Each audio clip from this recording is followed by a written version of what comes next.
Small M से। याद कैसे रखोगे? इसे याद ऐसे समझना बेटा, मोलैरिटी क्या है और मोलैलिटी क्या है। थिंक लाइक एक बच्चा इन दोनों वर्ड्स को बोल रहा है, तो कौन सा बच्चा सिमिलर वर्ड बोलेगा? छोटा मोलैलिटी बोल पाएगा, बड़ा मोलैरिटी सही से बोल पाएगा। तो बड़ा एम इज़ मोलैरिटी एंड छोटा एम इज़ मोलैलिटी। क्या है भाई?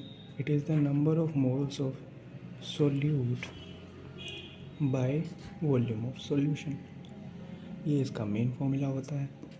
और अगर किसी पे याद हो तो number of moles equals given mass upon molar mass. उसको अगर हम ग्राम में ले लें तो इसको 1000 से डिवाइड करना पड़ता है। बेसिकली ये यहाँ पे होता है, ऊपर चला जाता है। अगर किसी को ये फॉर्मूला याद नहीं हो रहा है तो यहीं से निकल जाता है, कोई दिक्कत वाली बात नहीं है। अब क्योंकि मोलैरिटी में वॉल्यूम है तो ये बन जाता है टेम्परेचर डिपेंडेंट।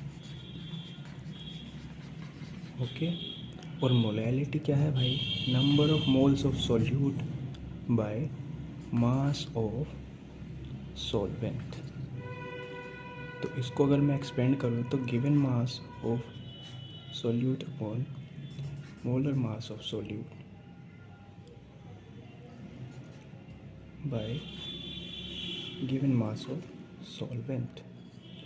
अगर ये ग्राम में हुआ तो ये डिवाइड बाय 100 किया जाएगा, जो कि 1000 से मल्टीप्लाई हो जाएगी, ऊपर चला जाएगा। बेसिकली यही चीज़ है। अब एक बात समझो, जब मैं किसी चीज़ का टेम्परेचर बढ़ाऊँगा तो उसका वॉल्यूम एक्सपेंड होगा, मास तो कांस्टेंट रहेगा। तो इसलिए मोलैरिटी टेम्परेचर डिपेंडेंट होती है और मोलैलिटी टेम्परेचर डिपेंडेंट नहीं होती। 3 डिफरेंस है, याद कर लो।